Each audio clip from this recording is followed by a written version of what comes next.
Boa noite, amigos e amigas do Arte do Encontro. Hoje nós vamos ter uma apresentação do Carlo Bavagnoli sobre lagos da Itália, e, em particular, lagos do norte da Itália.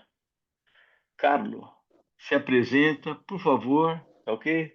E daí você segue com o teu material aí, tá bom? Estou aqui à disposição para fazer a compartilhamento. Abraço. Então, boa noite, pessoal. Eu sou Carlo Bavagnoli, sou engenheiro químico. Eu debandei para informática. Eu nasci na Itália, em Turim, fiquei lá 7 anos e vim para cá. E nos meus últimos anos de Itália, eu visitava muito meu tio, que ficava em Milão, e meu tio me abastecia de mapas, e como se fossem livros, tipo livro barra jornal, com vários países, né? Então eu cheguei no Brasil, por exemplo, cheio de ideias sobre cobras, que eu nunca vi mais tarde. E quando eu voltei para a Itália, 30 anos depois de ter saído de lá, fui visitar meu tio. Meu tio chegou para minha mulher, perguntou, ele continuou gostando de mapas? Assim do nada, né? Então, essa apresentação eu dedico ao meu tio, que faleceu poucos anos depois daquela minha visita. Por falar em mapas e geografia, eu recomendo muito, muito, muito um pequeno texto nesse livro do Borges que a gente vai ler, que se chama exatamente Geografias, que seria uma representação muito simples das diversas formas de entender um contexto escrito. Ok. Bom, eu fui bastante para a Itália nesse meio tempo e eu aprendi que as cidades italianas são razoavelmente monótonas, né? Os museus de arte, as igrejas, o centro histórico, com o tempo ficam razoavelmente repetitivos. Então, eu tenho tentado pesquisar cidades com atrações sui generis, muitas vezes com uma única atração, que nem sempre está aberta, ou que ainda pode estar aberta com horário limitado que não bate com o meu. Mas é o risco que se corre. Essas cidades normalmente têm 5, 10 mil habitantes e foram catalogadas pelo Touring Club italiano como i borghi più belli d'Italia, as cidadezinhas mais bonitas da Itália. Eu costumo me hospedar em cidades não de grande porte para fugir da muvuca, né? Em hotéis 3 estrelas, próximo a uma estação de trem que me dê uma grande mobilidade e que me permita a exploração das vizinhanças. Então, eu fico 3, 4, 5 dias na mesma cidade e vou de trem ou de ônibus, quando não puder, para cidades próximas, né? Eu estou contando tudo isso porque a apresentação vai ter esse jeito meu de viajar, que não é perfeito, mas que para mim se adapta perfeitamente, né? Bom, voltando para Vaca Fria, nós temos aí uma linha férrea praticamente horizontal, que vai de Turim a Veneza e vai até além, né? E passando por pelo menos 3 hubs ferroviários de porte, que seriam Milão, Verona e Mestre. Mestre fica a poucos minutos de Veneza, né? Logo embaixo dessa linha ferroviária e num percurso praticamente paralelo, corre o Rio Pó. O Rio Pó é o maior rio da Itália. Ele tem 650 quilômetros, quer dizer, alguma coisa parecida com 60% do Tietê, né? E ele é muito rico de afluentes. E o conjunto formado pela área abrangida pelo Rio Pó e pelos seus afluentes se chama Pianura Padana, ou seja, planície padana ou planície do Rio Pó. Próximo, Wagner, por favor. Isso. Então, esse próximo aí, nós temos um mapa do norte da Itália, né? A Itália está limitada normalmente pelos Alpes com os países vizinhos, que seriam França, Suíça, Áustria, Eslovênia, né? E os Alpes funcionam como uma fronteira supernatural, né? Notem o seguinte, que existe um pedacinho da Suíça que invade a Itália. Esse pedacinho se chama Canton Ticino. É um pedaço que se fala italiano. E, aliás, italiano é a maior língua dessa região e é a língua oficial, né?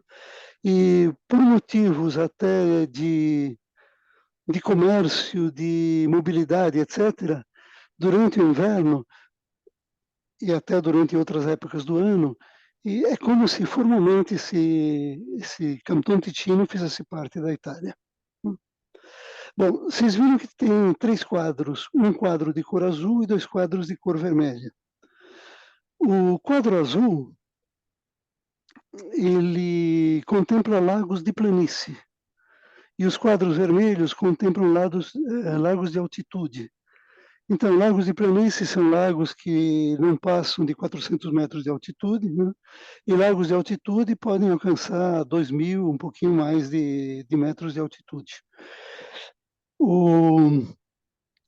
Os lagos de planície estão no quadro azul, os lagos de altitude estão nos quadros vermelhos, e o quadro azul responde: existe algo de interesse turístico, existe alguma inteligência turística a norte de Milão? É isso que a gente vai ver.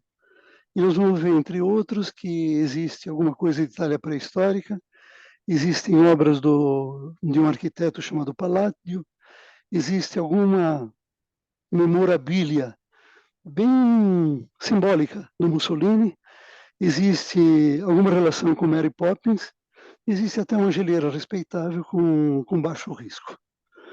Se esse quadro azul der certo hoje, né, o quadro vermelho será apresentado mais tarde.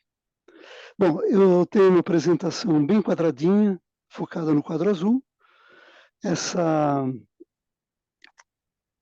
apresentação, basicamente, é do norte da Lombardia e tem um pouco de Piemonte, do Vêneto e da Suíça italiana. Depois dos 360 graus da Sabrina, eu vou ter uma apresentação limitada a um retângulo, cujos ângulos internos somam 360 graus. Eu vou fazer uma breve introdução astronômica com enfoque regional. Ela vai ser bem breve, porque comes e bebes não são exatamente minha praia. Eu dividi a apresentação em 3 grupos, de 2 lagos cada. Então, primeiro grupo, Garda e Iseo. Segundo grupo, Lagos de Como e Lugano. Terceiro grupo, Lagos Maggiore e Dorta. Os maiores lagos estão mais nítidos nesse quadrinho à direita.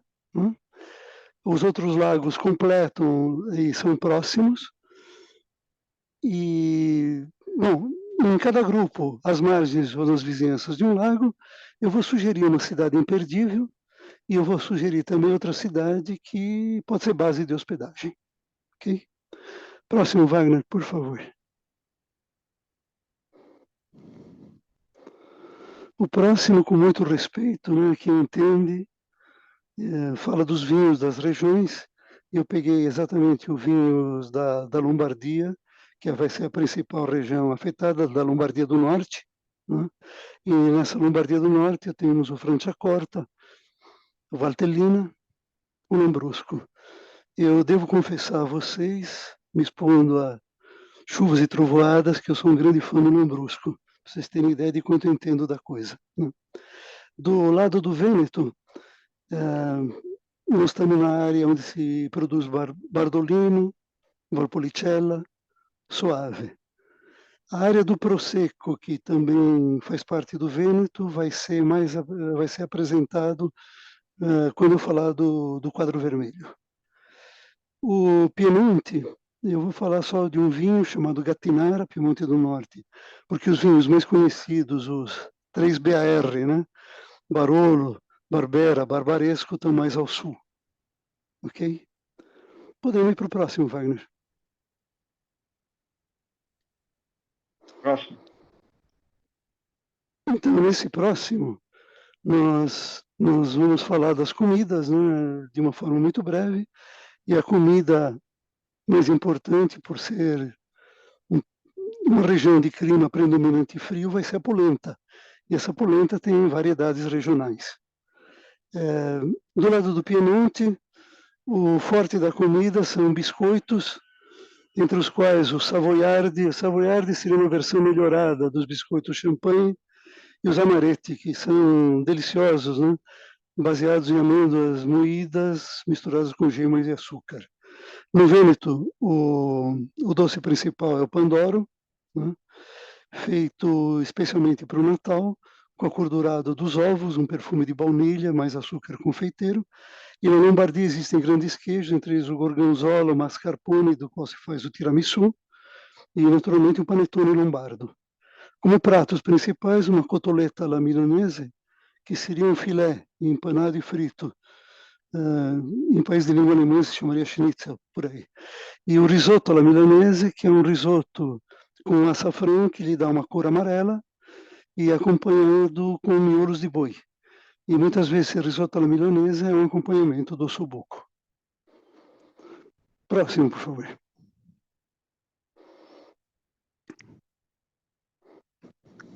Bom, finalmente eu estou em casa, tá? Então eu vou falar dos lagos da planície Padana, né? Nesse mapa razoavelmente altimétrico, ele mostra quanto mais verde a planície, que é a planície do Pó. Nós estamos explorando só o lado de cima da planície do Pó e acima da linha do trem, né? E quanto mais marrom, mais montanha, ou seja, os Alpes.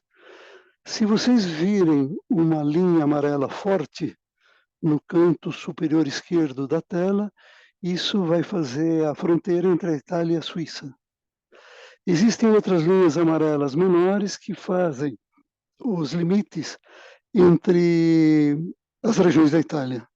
Então, do lado esquerdo, mais ou menos no meio, né, é muito visível a fronteira entre Piemonte e Lombardia, e do lado direito é bastante visível a fronteira entre Lombardia, Vêneto e Trentino, que são as três regiões onde nós vamos encontrar o Lago de Garda. Esse mapa daqui, ele mostra os 6 lagos que nós vamos discutir. Da direita para a esquerda, o Lago de Garda, o Lago de Iseo, o Lago de Como, que fica bem na vertical de Milão, né? Do lado, o Lago de Lugano, do lado, o Lago Maggiore, e bem no canto esquerdo, debaixo de uma cidade chamada Menia, existe um lago chamado Lago d'Orta, que não está identificado no mapa, mas que também vai ser falado. Claramente, né, a maioria desses lagos pertence total ou parcialmente à Lombardia. Então, por exemplo, o Lago de Garda, ele está dividido entre 3 regiões italianas. O Lago de Iseo é totalmente lombardo, o Lago de Como também. O Lago de Lugano é pouca Lombardia e muita Suíça. O Lago Maggiore, o lado menos interessante, para o meu gosto, fica na Lombardia. Os mais interessantes ficam do lado da Suíça e do Piemonte. E o Lago de Dorta é totalmente piemontês. Essa figura também mostra os 4 aeroportos, os quais a gente pode chegar para visitar toda essa região, que seria da esquerda para a direita, o aeroporto de Malpensa, que seria o aeroporto internacional de Milão, logo depois o aeroporto doméstico de Milão se chama Linate, o aeroporto de Orio al Serio, que é o aeroporto de Bergamo, e o aeroporto de Vila Franca de Verona, que é o aeroporto de Verona. Todos eles têm voos da companhia italiana Ita Airways, né?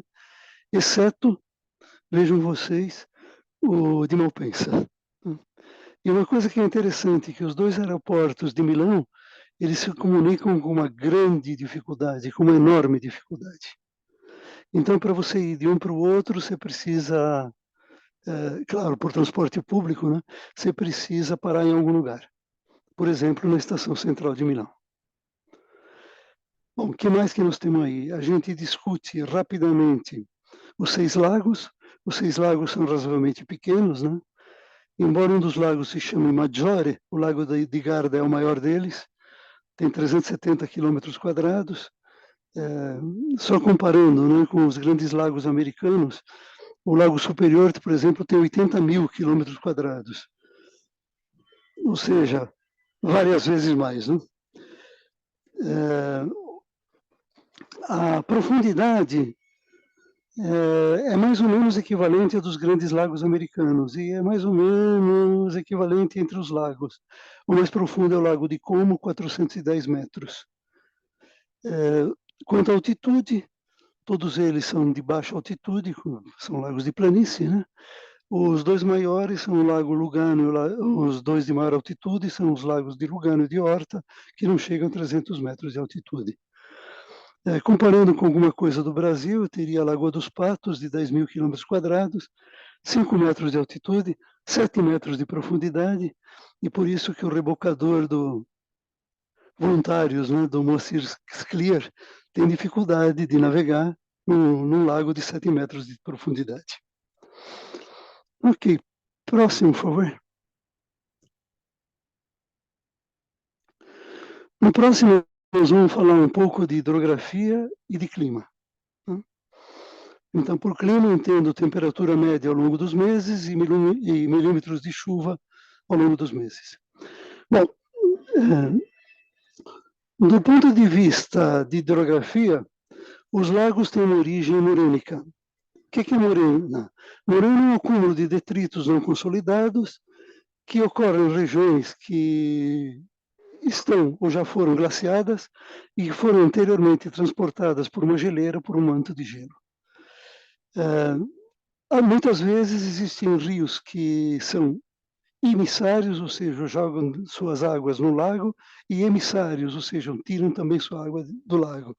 E o lago serve como um purificador das águas do rio, né? E aí o rio, depois de passar pelo lago, percorre colinas morênicas deixadas pela geleira em seu percurso até o pó, porque todos esses lagos, todos esses rios são, na prática, afluentes do pó, eles mitigam o clima local. Em geral, tem represas onde os rios percorrem maiores altitudes, que são reservas hídricas para a produção de energia elétrica. Bom, 6 lagos, né? Eu não vou falar do emissário, mas vou falar do emissário, que é o Mincio para o Lago de Garda, que é o rio Olho para o Lago de Isel, que é o rio Ada para o Lago de Como, que é o Ticino para o Lago Maggiore. Todos esses 4 rios que vocês veem na figura, né, são afluentes do Pó. É interessante que o Ada e o Olho, que não conseguem chegar a 400 quilômetros, são, por extensão, o 4º e o 5º rio da Itália. O segundo é o Adige, que banha Verona, o terceiro é o Tibre, que banha Roma, que eles têm um pouquinho mais de 400 quilômetros. Ou seja, a Itália é um país pequeno, de rios pequenos, né? E o único rio que é um pouco maior que os outros, ele corre na horizontal, porque todo o resto fica limitado pelos Apeninos ou pelos Alpes ou pelas montanhas da Sardenha.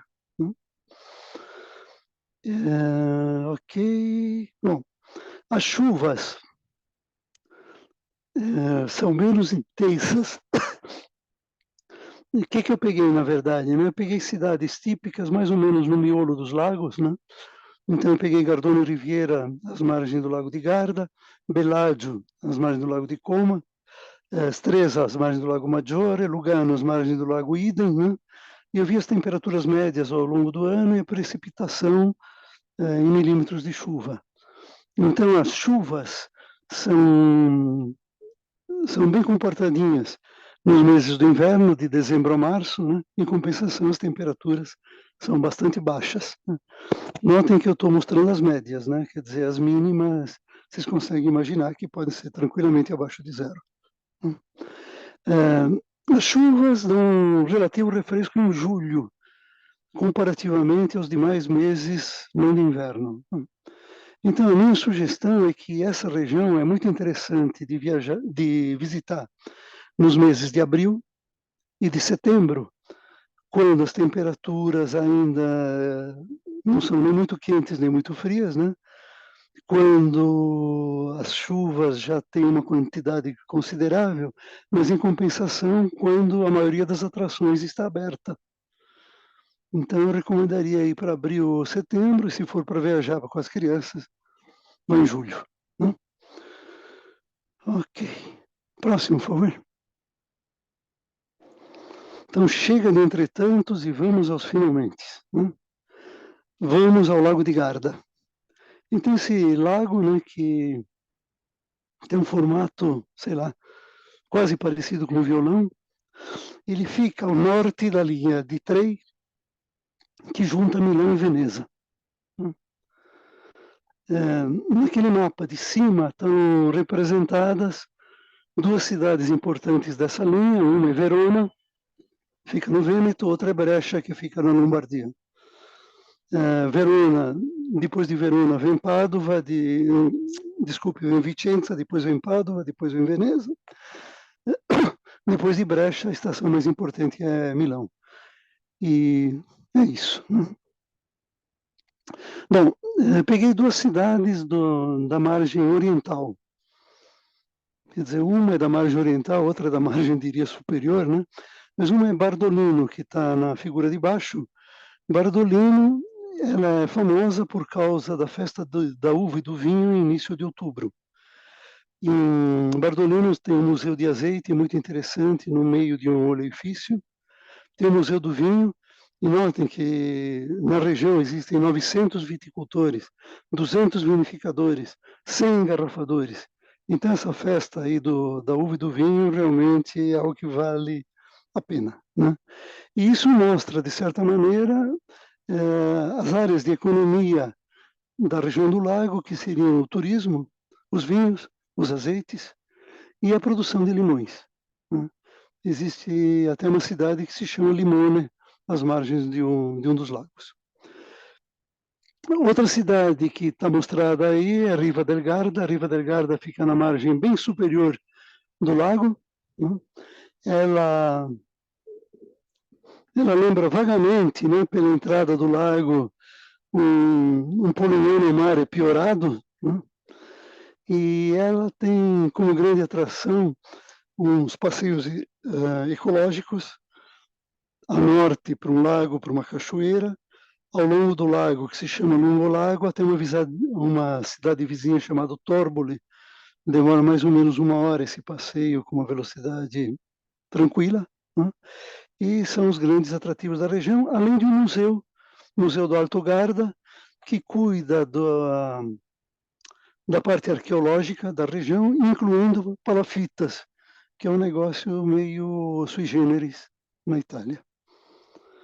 Próximo, por favor. Então, esse próximo, existe o que há de importante na margem ocidental do Lago de Garda. Existem 3 cidades que eu destaquei, Desenzano, Salò e Gardone Riviera. O Desenzano é a Porta del Lago, né, conhecida como Porta do Lago. Ela tem uma frente para o lago realmente muito bonita, que dá para apreciar nessa foto tirada de um dos navios. E ela tem mosaicos na Vila Romana, que é alguma coisa relativamente única nessa região.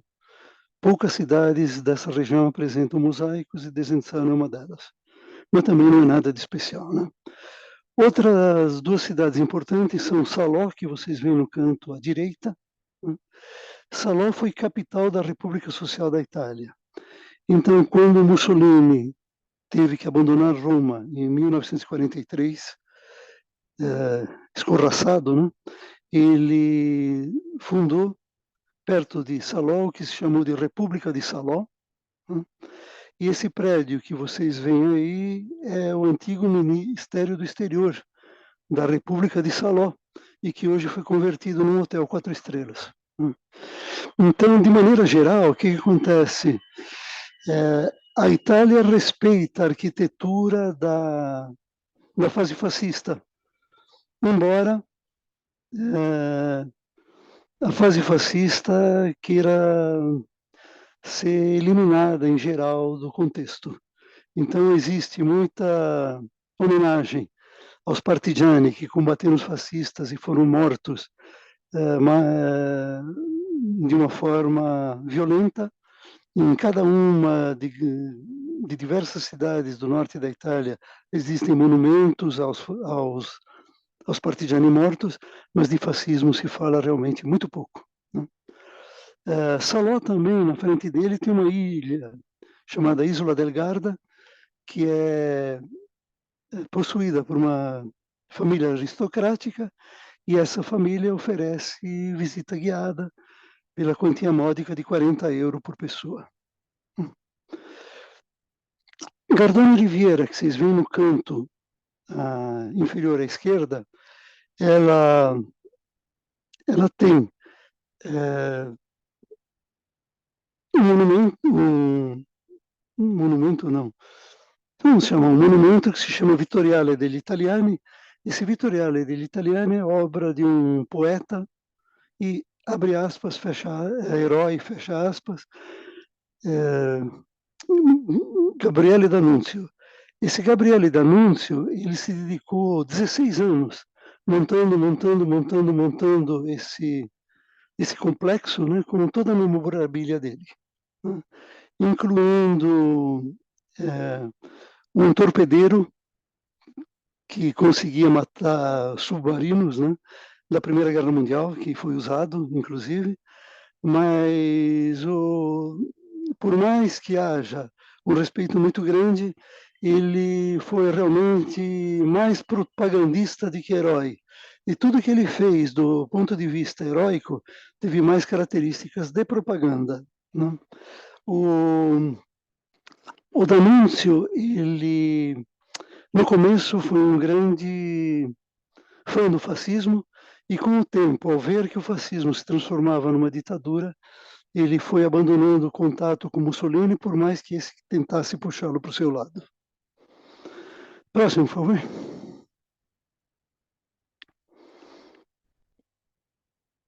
Aí nós já abandonamos o Lago de Garda e fomos para um lago próximo, que é o Lago de Iseo. Ele é um lago pequenininho. Existe uma ilha dentro do lago que se chama Monte Isola. Esse Monte Isola é a maior atração do lago em si, é a maior ilha fluvial da Europa, inclusive. Durante os meses, vamos dizer, não de inverno, o lago é percorrido por barcos que param em vários lugares das duas margens, né? E o interessante é que a ferrovia, ela só acompanha, que aí está em tracejado preto, ela acompanha a margem oriental. Então, se você precisar ir de trem para a margem ocidental, esquece, né? Você tem que tomar um barco ou um ônibus, né? Além do trem, evidentemente. O gateway, né, para o Lago de Iseo é Brescia. Brescia é uma cidade de grandes tradições heróicas italianas ao longo do tempo, e ela é apelidada Leoa, né? Ela tem ruínas romanas, no Museu da Cidade ela fala bastante dos longobardos, aqueles seres de longas barbas, né, que dá o nome a eles, que habitaram a região e dominaram praticamente o norte inteiro da Itália e se arriscaram algumas escapulidas para o sul, chegando inclusive em Roma, né? Ela tem algumas coisas meio novas, do tipo, por exemplo, você pode visitar a Brescia Underground, que é mais ou menos uma novidade nessa região. Outra novidade seria o metrô não tripulado, onde Brescia foi uma vanguarda na Europa, né? E Brescia tem que ser lembrada também como ao norte de Brescia é a região do Franciacorta, né, que é o vinho típico da região. Do lado do Lago de Iseo, Brescia fica ao sul do Lago de Iseo, né? Ela, na figura, está descrita por uma flecha vermelha para o sul, e no lago propriamente dito, eu só escolhi uma cidade chamada Lovere, né, Ela tem naturalmente a Praça dos 13 Mártires Partigiani, vítimas do fascismo, e ela é um centro cultural que tem uma academia de grande respeito, com obras desde o Renascimento até o Risorgimento. Ao norte de Pisoni, que é a cidade correspondente a Lovere, no mapa, né? Notem que eu sempre mostro as cidades importantes com alguma bolinha de alguma cor, aí no caso vermelho, né? Existe a Valle Camonica. Essa Valle Camonica é onde se encontram ah, o que restou, né, da Itália pré-histórica. Então você tem coisas, desenhos da Idade da Pedra de até 8.000 antes de Cristo nas rochas, mas não se compara nem um pouco, nem a Lascaux na França, nem a Altamira na Espanha. Então, se tiverem que visitar, visitem com certa reserva. Tá? Ok, próximo, por favor.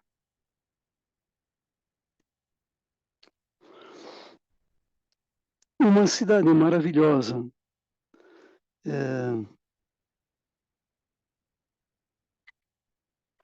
Ao longo do lago de Garda, é Sirmione. Então eu fiz um mapinha de Sirmione. Sirmione, no fundo, o que seria? Seria um promontório, né, para dentro do lago de Garda. Né? Você só consegue chegar nele, não tem trem chegando lá, você só consegue chegar por barco ou por ônibus. Os ônibus, eles param em alguma coisa que está descrita como autostazione, bem no sul do mapa. Aí existe uma ponte. Essa ponte une os dois pedaços de Sirmione, um pedaço mais cultural ao sul e um pedaço mais comercial, digamos, ao norte. Né? E é nesse pedaço que chegam os barcos, numa pequena proeminência que está escrito embarcadero, não sei se vocês estão conseguindo acompanhar. Mas, enfim, as atrações de Sirmione são as rocas Calígera, que fica do outro lado do embarcadero. É uma rocha, né? Desculpe, é um forte.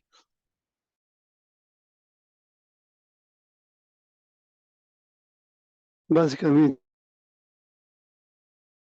existe uma praça principal, onde de vez em quando uma velhinha se debruça de uma janela, está na primeira foto.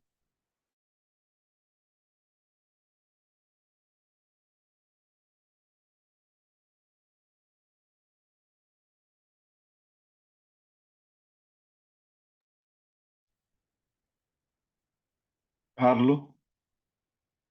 Passa pela casa da Maria Callas e vai até lá ao norte de Sirmione, onde existem as grutas de Catulo. Catulo foi um poeta romano. Né? Na verdade, as grutas de Catulo foram construídas depois que Catulo foi um habitante dessa região. Para ele, as grutas eram um porto seguro. Então ele ia para lá toda vez que necessário, e quantas vezes foi necessário, né? E a gente vê o tamanho, né, das estruturas perto da minha pessoa, sentado aí nos degraus. Vale realmente a pena visitar as grutas de Catulo. Em volta das grutas de Catulo tem praias bastante interessantes também. Próximo, por favor.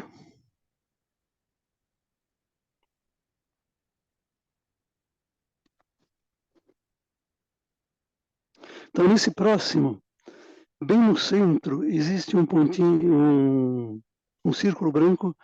Esse círculo representa a cidade de Desenzano, que eu escolhi como base para explorar toda essa região. Né? Então, o que tem Desenzano? Né? Desenzano está na linha de trem que une Turim, a Veneza, e que passa por Brescia, em vermelho, por Peschiera del Garda, em vermelho, por Verona, em vermelho, e também por Vicenza, em vermelho. Então, tudo aquilo que está em vermelho aí está na linha entre Turim e Veneza. Então, pelo fato de estar nessa linha, ele tem grandes facilidades para se movimentar. Então, por exemplo, você pode pegar um trem para Brecha e daí pegar um trem ou para Nordeste, Bergamo, ou para Sudeste, Cremona, que são duas cidades extremamente interessantes. Você pode também ir para Verona, que é muito próxima, né? Deve dar uns 20, 25 minutos de trem, e de Verona você se espalhar, por exemplo, para Mantova, que é uma cidade também de grande interesse, e Verona, como eu falei para vocês no começo, é um grande hub ferroviário. Então Verona fica mais ou menos a meia distância numa linha ferroviária que junta Munique a Roma. Essa linha passa por Innsbruck, por Bolzano, por Trento, por Rovereto, que vocês veem aí assinalado no mapa em azul, por Mantova, por Bolonha, por Florença e termina em Roma. Antigamente dava para ir de trem sem trocar de Munique para Roma. Hoje, pelo menos uma troca é necessária. Mas, em compensação, os trens ficaram muito mais rápidos. Né? Ok, que mais que eu falo? Ah, o Lago de Garda, ele, embora navegável, só é navegável nos meses não de inverno. E nos demais meses existe apenas um ferry que faz o transporte de uma margem para outra num lugar mais ou menos central. O que mais que nós temos? Bom, em Brecha, no sentido norte, você tem o trem para a margem oriental do Lago de Iseu, e esse trem continua para Vale Camonica, onde tem a parte pré-histórica da Itália. Em Verona, já falei. Em Peschiera del Garda, você tem ônibus que circulam por toda a margem oriental. E em Desenzano, você tem, eu falei trem, desculpe, são ônibus que circulam por toda a margem oriental. Meu cachorro está latindo, não sei se vocês estão ouvindo. Bom, enfim, na margem ocidental também tem ônibus que vão para Salò, para Gardone Riviera, para Riva del Garda. Então, Riva del Garda ela pode ser atingida por ônibus que tanto pela margem oriental quanto pela margem ocidental. De maneira geral, na Itália, os ônibus eles são provinciais, ou seja, cada região da Itália é constituída por um certo número de províncias, né, do tipo, a Lombardia é a região com mais províncias, ela tem mais de 10, mas em média, vamos dizer, 5 ou 6 por região, né, e os ônibus circulam basicamente dentro de províncias. Quando eles vão além de uma província, elas vão para uma cidade bastante próxima do limite. Então, por exemplo, o Rivo del Garda, que fica no Trentino, província de Trento, ela é atingida por ônibus que saem de Desenzano, província de Brescia, na Lombardia, e que não passam de Riva del Garda, ou por Peschiera, província de Verona, do lado do Vêneto, que também não passam de Riva del Garda. E eu acho que eu falei tudo. Ah, sim, existem barcos, né, para as margens do Lago de Garda que funcionam e que vão fazendo um pinga-pinga entre as margens, né? E, para o meu gosto, tomar um barco de Desenzano até a Riva é bastante cansativo, as paisagens, eu diria que se repetem a partir de um certo ponto e deixa a viagem meio chata. Para o meu gosto, né? Próximo, por favor. Bom, eu fiz questão de dizer 3 cidades próximas que vale a pena visitar, e essas 3 cidades próximas seriam Verona, Cremona e Mantova. Verona eu podia ter mostrado a casa de Julieta, né? A casa de Julieta tem até uma lenda, né? Que tocar o seio direito da estátua no quintal vai dar sorte no amor. Mas não foi isso que eu escolhi. Também poderia mostrar a Arena de Verona, que é um anfiteatro romano, que existem óperas, né, durante o verão. Esse verão vai ter Verdi até dizer chega, né? Vai ter Nabucco, vai ter Aida, vai ter La Traviata, né? Vale a pena visitar a Arena de Verona. Não sei se vale a pena ficar sentado o tempo todo durante uma ópera, que isso realmente machuca o traseiro de qualquer cristão. Né? Mas, enfim, é ao ar livre. O que eu escolhi para representar Verona é o túmulo de Julieta. Né? Esse túmulo de Julieta fica no interior de um convento e nesse túmulo, né, são depositadas cartas que vêm de toda parte do mundo de pessoas com grande amor para dar. Né?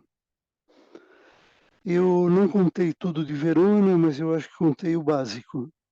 Ah, sim, Piazza delle Erbe, que é um mercado, né, um mercadinho de vegetais e quitais. Existe uma torre interessante cujos dois sinos têm finalidades distintas. Um, historicamente, ele era usado para reuniões do conselho da cidade e para perigo, e o outro, basicamente, para atividades de trabalho. No alto à direita, vocês têm Cremona. Cremona tem uma piazza comune, quer dizer, a praça do município medieval, onde fizeram questão de separar o secular e o espiritual, ou seja, a prefeitura de um lado e do outro a catedral. Né? Mas o importante de Cremona é o Museu de Stradivarius. Né? Esse museu realmente, para alguém apaixonado por música, se leva horas lá dentro, inclusive interagindo. Né? Embaixo à direita, Mantova. Mantova foi dominada na história por uma família muito rica, muito poderosa, chamada Gonzaga. Né? O brasão é uma cruz com 4 águias, normalmente 2 leões, e esses donos de Mantova criaram um palácio chamado Palácio Ducale, que era a moradia deles, e outro palácio também que tem uma galeria de arte chamado Palazzo Te. E no Palazzo Ducale vocês podem se perder lá dentro, e o lugar mais interessante é a Galeria degli Sposi, a sala degli Sposi, a sala do casal, né? Que foi decorado por Andrea Mantegna durante o Renascimento, e que tem um óculo, né, que vocês veem aí bem representado na foto. Próximo, por favor. Bom, eu falei das cidades próximas, eu falei de tudo aquilo que se dá para fazer, mas a minha cidade imperdível, e principalmente por ser esse um grupo de arte, é Vicenza. Né? Então, o que tem Vicenza? Né? Bom, primeiro, é na outra cidade que você pode visitar subterrâneos. É uma cidade onde você pode experimentar um prato delicioso chamado bacalhau à vicentina. Né? Ela é a cidade do Andrea Palladio. Andrea Palladio foi um arquiteto que basicamente morou lá e se espalhou pelas cidades vizinhas, construindo prédios maravilhosos. E a gente vai falar de 2 desses prédios. O primeiro é La Rotonda. O La Rotonda, ele... Desculpe, eu não queria que vocês ficassem com a impressão que ele só construiu esses 2 prédios. Tá? Ele povoou a cidade inteira com seus prédios, e muita cidade vizinha. Mas esses 2 são, para o meu gosto, os melhores. Então, o primeiro é La Rotonda. Ele foi ali da época 1567 e 1570. Ele é construído de tijolos, estuque e pedra. Ele tem 4, vamos dizer, 4 entradas, né? Cada uma girando 45 graus para cada ponto cardeal por uma questão de iluminação. O plano é uma cruz grega, né? É totalmente simétrico, né? E tem um círculo perfeito dentro do quadrado. E, bom, vocês podem admirar os degraus de entrada na foto, né? Vocês podem verificar também que tem 19 degraus para cada fachada. Existem 20 estátuas ao todo, ao longo do lado de fora e de dentro. Existem 20 janelas por andar, e são 2 andares. E parece que existem mais de 80 réplicas do mundo, e podemos considerar como réplicas uma coisa que o Efim tinha citado, a casa do Jefferson em Monticello, e até, de certa forma, a Casa Branca de Washington, né? Esse La Rotonda é um microcosmo do Renascimento, inspirado no respeito à funcionalidade no Panteão de Roma, né? Ele demonstra o poder da igreja e contém alegorias da vida religiosa, além de harmonia entre arquitetura e paisagem, que foi consolidada um pouco mais tarde, né? Ou seja, em volta do La Rotonda existe uma área totalmente agrícola, né? E La Rotonda não fica no centro da cidade, fica num lugar mais afastado, só acessível através de um ônibus, né? Na cúpula existe o Deus, desculpe, Cristo Todo-Poderoso, Pantocrator, que ele controla, por assim dizer, domina a religião, fama, temperança, castidade, representado por 4 mulheres. Visita imperdível. Outra visita imperdível nas duas fotos de baixo, no Teatro Olímpico, né, que tem apenas 470 assentos. Ele foi construído numa área bastante limitada, né, e por conta de uma chamada Academia Olímpica, daí o nome. Essa Academia Olímpica era uma academia que valorizava não só a nobreza, mas também distinguia pessoas com grande ênfase em letras, em música, em artes. O Palladio chegou a fazer o plano, mas não chegou a terminar a execução do Teatro Olímpico, que foi executada por um discípulo, Vincenzo Scamozzi, que também é bastante conhecido na região, em 1585, depois que o Palladio já estava bem morto. E o filho do Palladio colaborou também na. O importante desse teatro é que é o primeiro edifício teatral do Renascimento e o primeiro teatro coberto do Ocidente. Ele foi construído em cima de uma velha prisão, né? Ele foi a primeira peça representada foi Édipo Rei de Sófocles, né? Então ele mostra no cenário as 7 ruas de Tebas. O cenário tem 15 metros de profundidade, mas os prédios eles têm 8 metros na frente e 2 metros no fundo, então é uma ideia de uma profundidade muito maior, né? A plateia tem uma arquibancada em meia elipse, que vocês veem, né? O palco é um quadrado delimitado por uma fachada decorada com elementos clássicos e por esculturas que vocês veem no alto nas duas fotos, né? Dos 95 membros patrocinadores. E um dos membros, que era uma membra, foi representada como sendo um homem, né? A cobertura o centro do palco, antes disso, é um arco do triunfo, enquadrado por 2 portas e aberturas nas paredes laterais. A cobertura é um afresco simulando o céu aberto, mas, na verdade, protegendo contra a intempérie e a reverberação sonora. E a acústica desse teatro olímpico é perfeita. Tava um grupo tendo a explicação num canto, a gente se refugiou num canto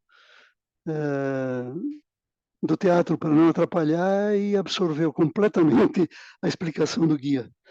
Então, realmente vale a pena visitar isso, principalmente se for acompanhado de uma explicação que para a gente foi vital. Okay? Próximo, por favor.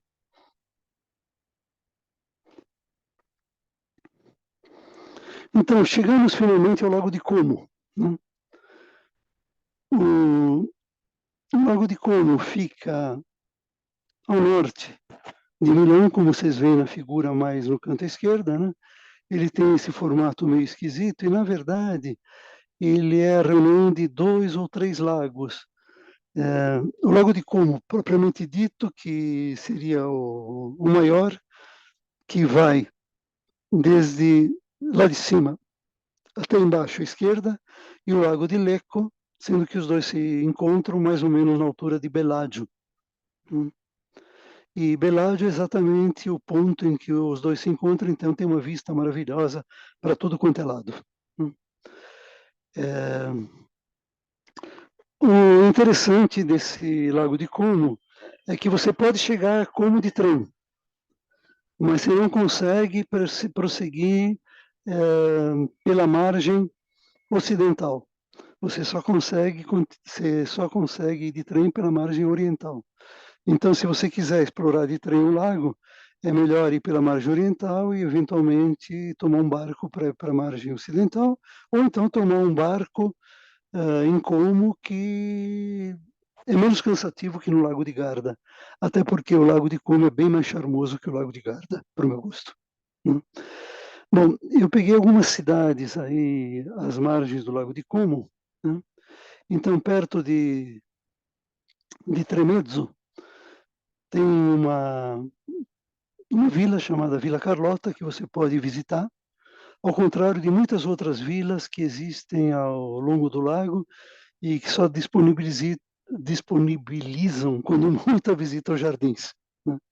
Então, essa Vila Carlota vale a pena porque ela tem jardins maravilhosos, né? E também uma residência muito interessante. E, normalmente, dentro das residências das vilas, tem coleções de objetos de arte, e na Vila Carlota não poderia ser de outra maneira. Existem esculturas, por exemplo, do Canova, do Tortwalser e assim por diante. Ao norte da Vila Carlota, você tem uma cidade chamada Dongo, né, que ela é extremamente importante para a Itália, porque foi a cidade onde o Mussolini foi aprisionado em 1945, enquanto tentava fugir para a Suíça.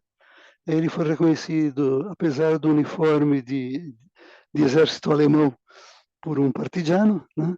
Foi preso e foi fuzilado a poucos quilômetros de distância. Essa construção que vocês veem na frente do Monumento aos Partisanos Caídos, né, é exatamente o Museu do Fim da Guerra, que tem algumas informações muito interessantes sobre o fim da guerra, 1943-45, quando Mussolini se aboletou na República de Saló e depois foi fugindo para o norte, tentando chegar na Suíça ou na Alemanha. No canto inferior direito, temos Bellagio, né? Aí vocês veem dois turistas subindo a ladeira. Essa ladeira tem praticamente todo o comércio fino de Bellagio, né? Ela começa no embarcadouro, onde atacam os navios vindos de Tremezzo, de Varena e coisas parecidas, né? E vai subindo, né? É extremamente cênico e é gostoso. Mesmo que você não compre nada, a animação do povo é algo impressionante. Em Bellagio também ficou famoso pela vila, né, que o Clooney comprou lá em cima em 2002 e da qual ele tem tentado se desfazer. Eu acho que ainda não conseguiu. Ok. Próximo, por favor.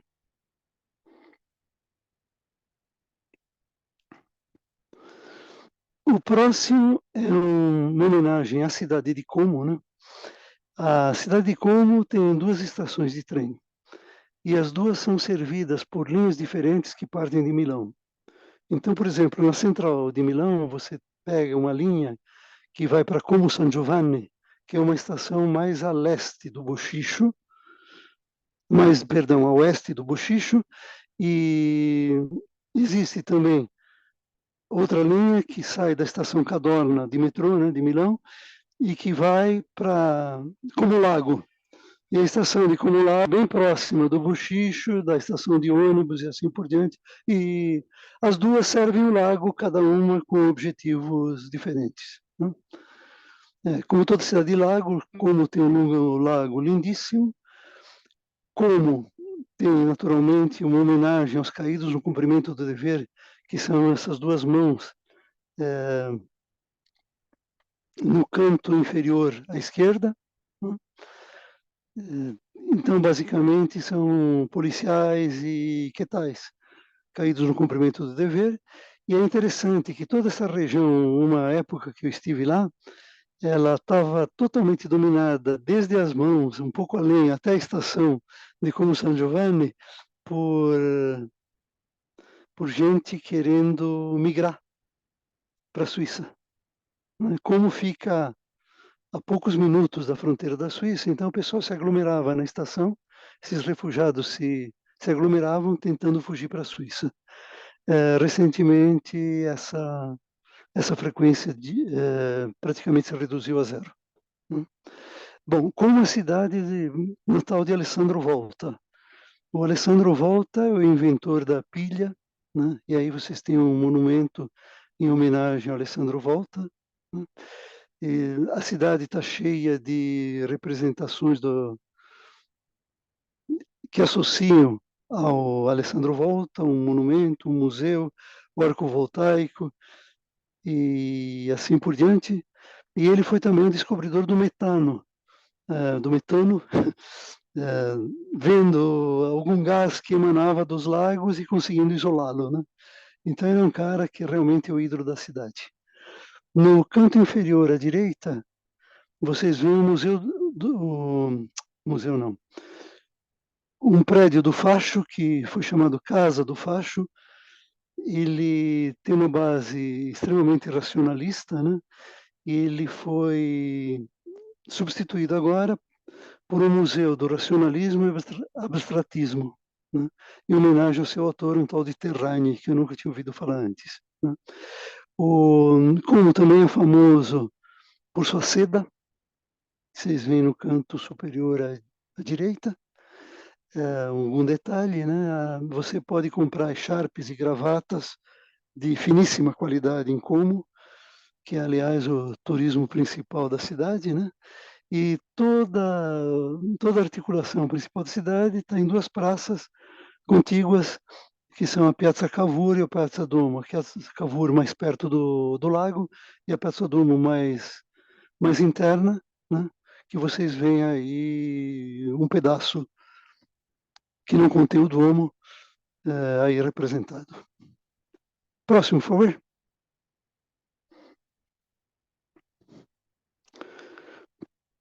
Então, nós vamos falar agora do Lago de Lugano. Né? O Lago de Lugano tem esse formato meio estranho de quase cobra, né? E ele pertence, na maior parte, à Suíça. Então, quando vocês veem esses pontilhados em cinza, vamos dizer, para cima desses pontilhados é a Suíça, para o lado esquerdo e para o lado direito dos pontilhados é a Lombardia, né? Que tem pouquíssimo a ver com o Lago de Como. O símbolo maior do Lago de Como é essa paisagem que vocês veem à direita. Né?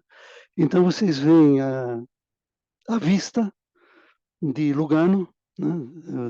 Ou seja, vocês estão tirando fotografia de Lugano para o lago, vocês veem no fundo o Monte San Salvatore, que seria o pão de açúcar da Suíça, né? Que pode ser atingido através de uma funicular. Embaixo, à direita, vocês têm uns canteiros ao longo do lago, na própria Lugano, né? E esses canteiros ao longo do lago vão ser replicados por toda a Suíça italiana. Né? Então, toda a Suíça italiana, em tempo de primavera e verão, os canteiros ao longo do lago florescem de uma maneira maravilhosa. E no canto superior direito, vocês têm o topo do Monte Generoso, ou quase topo do Monte Generoso. Esse Monte Generoso só pode ser atingido através de trem. E essa escultura no topo se chama Fiore di Pietra.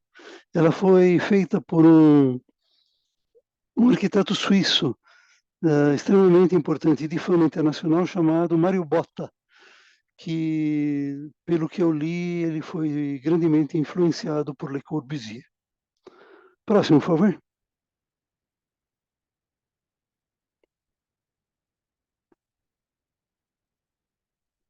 Então, no próximo, a gente vê o que tem de importante, ou de mais importante no Lago de Lugano. Então, existem 4 fotos de Lugano e uma de Campione d'Italia. O que é Campione d'Italia? Campione d'Italia é um enclave, ou seja, é um pedaço da Itália totalmente cercado pelo lago e pela Suíça. ok? Você chega de barco através de Lugano, por exemplo, né? E por que que o pessoal vai visitar Campione d'Italia? Que é um dos poucos lugares da Itália onde existe um cassino. Então, por exemplo, outros cassinos famosos são em Veneza, em Sanremo, etc. Mas na Itália, de cassino importante, você não chega a contar 10. Né? Então, se quiser jogatina, vá para Campione d'Italia, às margens do Lago de Lugano. Bom, Lugano é uma cidade, os outros 4, né, fotos, é uma cidade de clima temperado, ameno, úmido, é a cidade mais ensolarada da Suíça. Ela recebe uma média anual diária de 6,5 horas de sol. Hoje, por exemplo, ela teve 12. Né? É a maior cidade de língua italiana fora da Itália e o terceiro centro financeiro da Suíça. Isso é uma cidade de 65 mil habitantes, mais ou menos, não mais do que isso. Né? Então, de novo, os canteiros. De novo, do lado esquerdo inferior, o Mário Botta, uma construção rosada, né? Muito estranha, né, para o meu gosto, que se chama Spazi del Lavoro ou Prédio da Cerejeira. Do lado, o LAC. O LAC é a abreviação de Lugano, Arte e Cultura, né? É um museu intencionalmente próximo à Igreja Antiga e ao Grand Palace, que agora virou residência. Né? E no interior e na frente do LAC existem exposições, concertos, óperas com uma acústica fantástica. Acho que podemos ir para o próximo, podemos. Uma cidade imperdível é Bérgamo. Bérgamo, ela... Opa, já virou o próximo?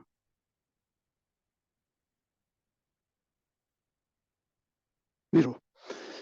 Então, Bérgamo é uma cidade servida através do aeroporto próprio por voos low cost. Por exemplo, o Ryanair voa para lá. Né? É interessante que ela é chamada Città dei Mille. Aí vocês veem uma foto do Garibaldi. Por quê? Porque dos 1000 que partiram da Ligúria para conquistar a Sicília, a grande maioria, uns 270, vinham de Bérgamo e cidades vizinhas. Né? E embaixo está escrito: Bem-vindos a Bérgamo, Welcome to Bergen. Né? Bergen é como se fala em dialeto local. Esse dialeto local, olha, para mim é incompreensível. Eu pego alguma coisa de alguns outros dialetos lombardos, mas o dialeto de Bérgamo, para mim, é alguma coisa que eu não entendo de jeito nenhum. Bom, Bérgamo tem dois pedaços, a Cidade Baixa e a Cidade Alta. A estação de trem e de ônibus fica na Cidade Baixa. A parte interessante para visitar fica na Cidade Alta, então você tem um ônibus que sai da Cidade Baixa, da frente da estação, e vai até uma das 5 portas de entrada da Cidade Alta. O curioso da Cidade Alta é que as muralhas foram construídas pelos venezianos e existem até agora, né? Inclusive alguns acessos a elas que vocês veem na figura de baixo. Se você navega pelas ruazinhas da Cidade Alta, você pode ver coisas desse tipo. Se você se atém ao pedaço principal, que é as duas praças coligadas, né, que são a Piazza Duomo e a Piazza Vecchia, você tem toda a parte religiosa e toda a parte mais fotográfica, né? Mas embora Bergamo seja uma cidade que também tem uma atividade cultural intensa, então existe uma academia Carrara cheia de obras do Renascimento e tem uma galeria de arte moderna e contemporânea que tem obras de Chirico, de Kandinsky, do Morandi. Além disso, para os apreciadores de música, em Bergamo tem o Museu de Donizetti, e Donizetti foi um dos grandes compositores italianos, filhos de Bergamo. Né? Tem um lugar que é imperdível dentro da Cidade Alta, Café da Bugan, com cafés maravilhosos. Bergamo tenta também dizer que foi ela que inventou o sorvete de flocos, né? E perto de Bergamo, um pouquinho a norte, existe San Pellegrino com sua água mágica, né? Que eu acho que é a melhor de toda a Itália.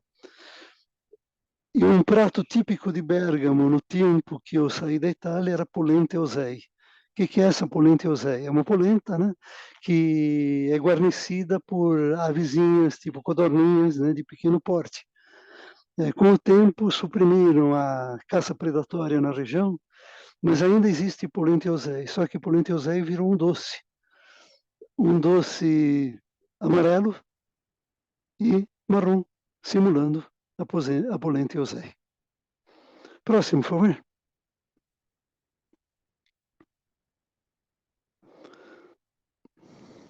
Então, o próximo seria a sugestão onde ficar.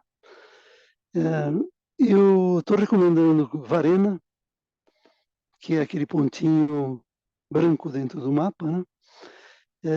Mas eu nunca consegui ficar em Varena. Então, eu recomendo pelas facilidades de mobilidade. Mas como eu nunca fiquei, inclusive, se alguém me perguntar que hotel você recomenda, diria, não sei, tem um hotel perto da estação, mas eu nunca estive lá, né? Bom, o que tem em Varena, né? Então, Varena, por exemplo, você visita a Vila Monastero. A Vila Monastero são aquelas duas fotos no canto superior, no canto inferior esquerdo. Nós visitamos Varena num dia, a Vila Monastero, num dia que estava sendo programada uma recepção. Então, sim, a maioria das vilas hoje em dia servem para recepções, para, como é que chama? Quando várias pessoas se reúnem no mesmo lugar. Bom, vocês sabem. E tem uma vista do lago extraordinária e, enfim, é muito bonito, né? Bom, Varena, ela fica numa linha que une Tirano a Milão. Então, Tirano fica ao norte, Milão fica ao sul. No sul, além de Milão, você tem Mandello dell'Ario, Lecco, Monza e Companhia Bella. De Lecco você pode tomar trens para Bergamo e Como. Bergamo seria com aquela flecha a sul-deste e Como seria aquela flecha em direção oeste, né? As duas em cinza. Em Monza você pode tomar um trem para Como, para Mendrisio ou para Lugano. Hoje em dia, Mendrisio ficou muito interessante porque tem um mall e esse mall ficou famoso porque você tem restituição de impostos na hora que você passa a fronteira, de volta, né? O trem norte, ele para em Tirano e daí você pode tomar um outro trem que vai para Saint Moritz, na Suíça. E esse trem se chama Trenino Rosso del Bernina, que vocês veem na figura mais no alto à esquerda. Esse trem, logo de cara, ele passa por um túnel, né? E logo em seguida por um viaduto. E nesse viaduto você consegue tirar fotografia do trem dentro do próprio trem. Então é uma coisa maravilhosa. Esse trem, ele vai para Saint Moritz, ele atravessa um passo chamado de Bernina, né? Ele chega a 2.000 e poucos metros de altitude. Em alguns desses lugares você pode parar e tomar o trem seguinte, né? Um deles que eu recomendo muito é Diavolezza, que você pode tomar um teleférico chegando até 3.000 metros. A montanha dominante da região tem um pouquinho mais de 4.000 metros, é o Pizzo Bernina, né? Existe mais ou menos um trem desses por hora. Ele demora 2 horas e meia, mas ele permite paradas intermediárias, né? Tirano, que é o ponto inicial dessa ferrovia, ela tem uma posição muito estratégica, né? Antigamente passavam mulas que vinham de Veneza e Brecha. Em 43, 45 passaram muitos judeus querendo fugir para a Suíça. Se você está em Saint Moritz, você não precisa necessariamente fazer o caminho de volta igual ao caminho da ida. Você pode voltar com ônibus. A Suíça tem muito desses ônibus postais, né, que faz o caminho entre Saint Moritz e Lugano e para, por exemplo, em Chiavenna, onde você pode tomar um trem e mais um trem para Varena, ou em Menaggio, onde você pode tomar um barco para Varena. Porque Varena, Menaggio, Bellagio e Tremezzo, que seriam os pontinhos amarelos e branco, eles estão reunidos por por linha de barco que tem uma frequência muito boa, né? E de Menaggio você pode tomar um bus para Lugano e visitar o lago, né? Se você cai na outra margem, ok, você pode tomar um bus ou um barco para Como, para Dungo. Para Como ainda passa o barco, para Dungo melhor o ônibus. Okay? A gente não chegou, como eu falei, se hospedar em Varena, a gente se hospedou em Mandello dell'Aria, que é uma parada antes na linha de trem, e é uma cidade maravilhosa pela paz que dá em volta de tanto turbilhão, né? Ela ainda não foi descoberta, né? Ela, para vocês terem ideia, a dona do hotel, e que é da metade da cidade, ela deu carona para a gente até a estação, porque a gente não conseguia arrumar táxi. Era mais ou menos 1 quilômetro de subida. Então ela levou a gente numa boa, né? E Mandela del Lario é uma cidade que tem um certo requinte. Então, numa loja de luxo, numa loja fina, nós chegamos a falar com uma dona que, sabendo que a gente era brasileiro, mostrou um par de tênis que ela tinha ganho do Oscar Schmidt. O Oscar Schmidt, ele chegou a jogar em Monza, que é uma cidade vizinha, né? Ok. Próximo, por favor. Então, nós chegamos no Lago Maggiore, né? Coragem, só faltam 2 lagos, né? E esse Lago Maggiore, ele está dividido entre a Lombardia, o Piemonte e a Suíça. A Lombardia, ele tem a província de Varese. No Piemonte, ele tem 2 províncias, que são de Novara e de Verbania, e tem o Canton Ticino, da Suíça, né, que faz limite com a Itália nesse lugar, num outro lugar diferente do Lago Maggiore. Bom, a entrada básica é Verbania. Verbania é uma cidade de 30 mil habitantes, recentemente promovida a chefe de província, né? E o que nós estamos vendo são os magníficos jardins botânicos da Vila Taranto, que fica praticamente às margens do lago. Então tem uma parada dos barcos do lago que se chama exatamente Vila Taranto, né? Nesse fim de abril vai ter a Semana da Tulipa, aí em Verbania. Um outro lugar interessante, já do outro lado do lago, do lado da Lombardia, e para mim o lugar mais bonito do lado da Lombardo, é Santa Catarina del Sasso. Santa Catarina del Sasso é uma ermida, então você pode chegar ou de carro, ou de bus com alguma restrição, né? E depois descer 270 degraus. E você também pode chegar de barco e subir 80 degraus a partir do lago. Tem umas capelas muito interessantes do século XIII e XV, né?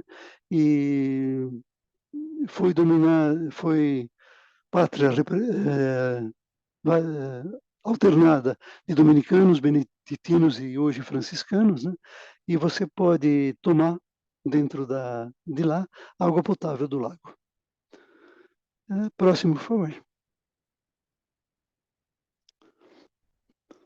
Faltou só dizer que o Lago Maggiore é relativamente perto de Malpensa, né? Então, no próximo, a gente explora mais o lado do Piemonte e da Suíça. Do lado do Piemonte, você tem Canero Riviera, e Canero Riviera tem 3 castelos do século XI e XII em Ilhas Rochosas. Esses castelos estavam abandonados, mas estão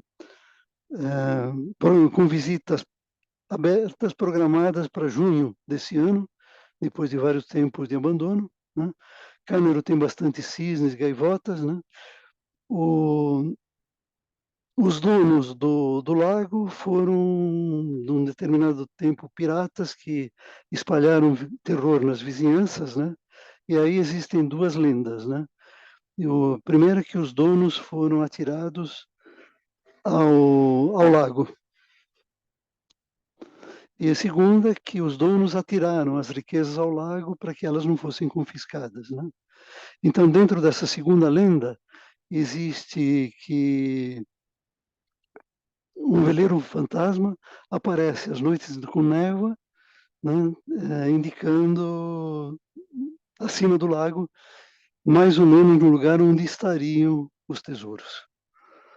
Então, Cano Riviera é uma cidade que já é interessante por si, que deve ficar mais interessante ainda em junho, né? Do lado suíço existe Locarno. Locarno é uma cidade de 18 mil habitantes, então é menos de um terço de Lugano, né? Mas ela tem também o mesmo jeitão, o mesmo longolago de Lugano, né? É uma cidade que em agosto ela hospeda o Film Festival, que dá como prêmio o Leopardo de Ouro, que já foi ganho por Bertolucci e Godard, quer dizer, não é pouca portaria, né? E que tem uma piazza grande onde são exibidos os filmes, né? Existe um santuário da Madonna del Sasso, de onde foi tirada essa foto, né? Então, essa Madonna ela pode-se chegar por uma funicular, pode-se chegar também a pé, como se diz, percorrendo uma Via Crucis, né? E em Locarno também tem um parque de 1.000 camélias, e na cidade próxima, Ascona, que fica logo ao sul de Locarno no lago, existe um festival de jazz chamado Jazz Ascona, anual, bastante popular, né? Mais ao sul ainda fica Brissago, e ela é mais conhecida pelas ilhas de Brissago, que tem um jardim botânico exótico com 2.000 espécies. E essas espécies foram trazidas do Mediterrâneo, do Cabo da África do Sul, das costas da Califórnia, do sudeste da Austrália, do Chile Central, e ela oferece também atividade para os aluninhos. É mais ou menos imperdível se vocês já ainda não enjoaram de plantas, né? Que todo o Lago Maggiore vai ser um festival de flora. Próximo, por favor. O próximo é o Lago d'Orta. O Lago d'Orta é um lago pequenininho, né? É um lago bem pequeno que você acessa com alguma dificuldade por linha de trem. E você acessa com dificuldade também grande com linhas de ônibus. A não ser do verão, que existe uma linha que junta Horta com uma cidade do Lago Maggiore, né? Então, o que faz o trem? O trem só passa pelo lado oriental, né? E as paradas que ele tem, elas são mais ou menos longe de Horta propriamente dita. Então, talvez o melhor lugar para você parar com o trem é o Menha, onde a parada do trem é a 600 metros do lago. As demais estão da ordem de 1,5, 2 quilômetros do lago. E são meio trágicas, porque você tem uma descida para ir, mas uma subida para voltar, né? Então, o que a gente teve em Horta é a grande sorte de, na hora que chegou lá, tinha um táxi na estação, só que o táxi já tinha encomendado, né? Já estava encomendado. Então esse táxi falou: olha, espera uns 10, 15 minutos que eu venho buscar vocês. E esse táxi, que é o único da cidade, operado por um cara e pelo pai dele, é, nos levou ida e volta para o Buchicho, né? Então, o que tem em Horta, né? Em Horta tem uma praça que fica bem na frente do embarcadero, que é a Piazza Motta. Esse embarcadero dá de frente para a Isola São Giulio, que vocês veem melhor na fotografia de cima. Então tem uma ilha, né? Uma ilha e um prédio religioso, né? E você percorre esse prédio em dois sentidos, que na verdade são sentido, desculpe, em duas direções que na verdade, em, desculpe, em dois sentidos que na verdade são uma direção só, né? Que mais que eu posso falar daí? Dentro dessa ilha existe uma basílica. Os 4 evangelistas aí são representados como animais. Então, por exemplo, Lucas é representado como boi e assim por diante, né? Os dois caminhos, dependendo do lado que você vai, um se chama caminho do silêncio, outro se chama caminho da meditação, e dão exatamente na mesma, né? E além da praça central de Horta, você tem, mais acima ainda, um Sacromonte, que tem 20 capelas e é dedicado a São Francisco. A fotografia de baixo, ela mostra uma rua que junta o embarcadero com uma igreja. É extremamente cênica e dá para tirar fotografias boas, melhores que aquelas que eu tirei, que tem a ilha no fundo, né? Outro centro importante é o Menha. O Menha é uma cidade, uma metrópole regional com 15 mil habitantes, né? São raríssimas cidades com mais de 10 mil habitantes na região, né? E ela é dedicada praticamente a Rodari. Gianni Rodari foi o único italiano que ganhou o prêmio Hans Christian Andersen. Esse prêmio Hans Christian Andersen é uma espécie de Nobel infanto-juvenil. Ele existe prêmio a cada 2 anos e duas brasileiras já ganharam, a Lídia Bojunga Neves e a Ana Maria Machado. E provavelmente o Maurício de Souza ainda não ganhou, porque o impacto educacional dos seus personagens não é tão grande que nem os outros, né? Próximo, por favor.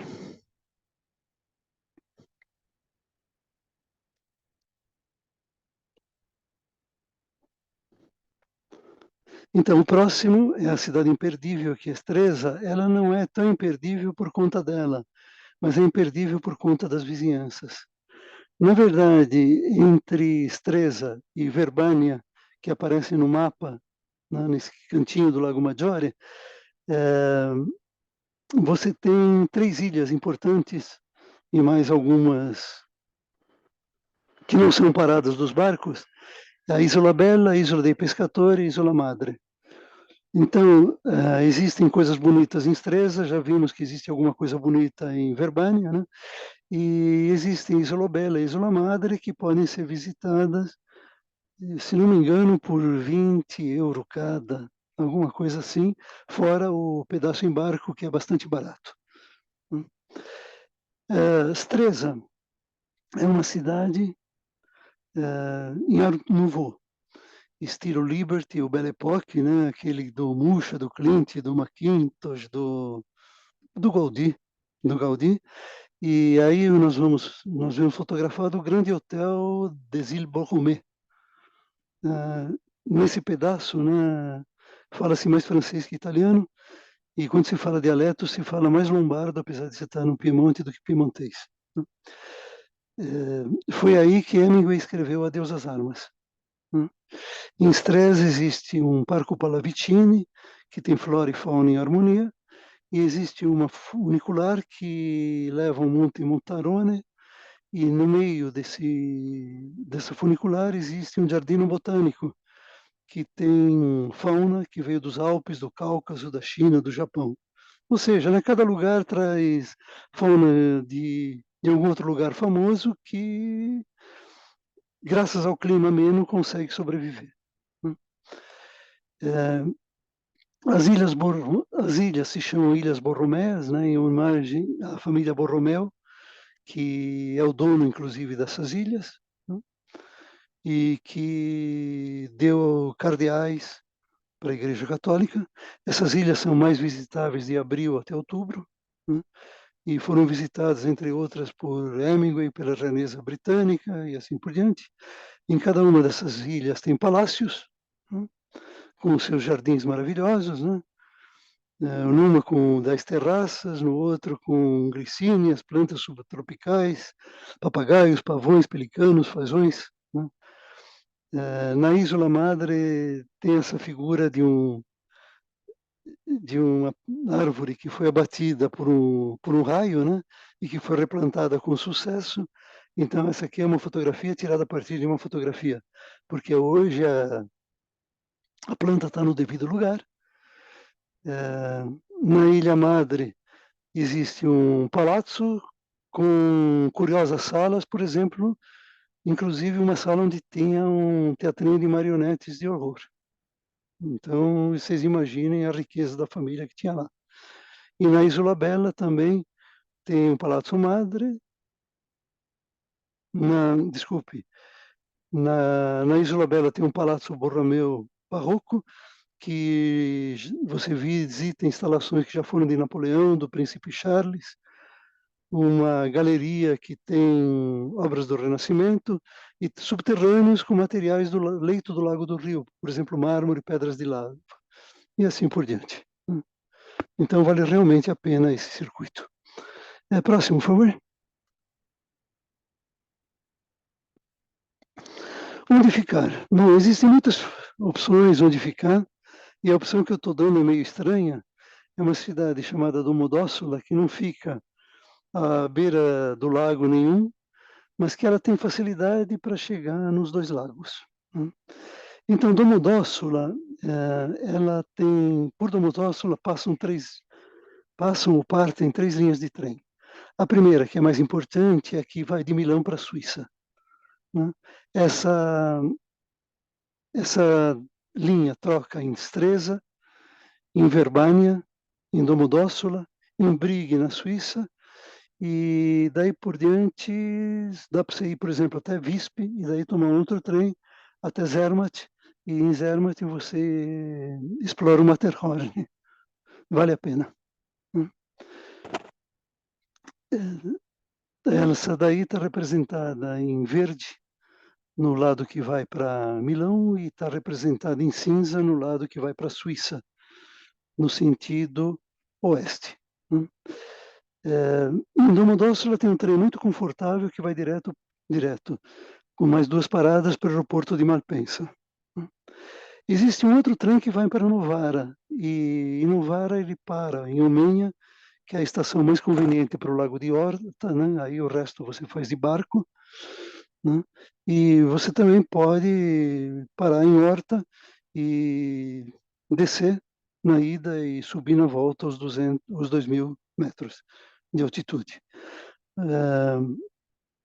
Em Stresa, você pode pegar um barco que circula por todo o Lago Maggiore, principalmente em verão. Em Omênia, você pode pegar o barco que vai para o Lago de Horta. Em Domodossola, você pode pegar em vermelho um ônibus que vai para Macunhaga e daí para o Monte Rosa.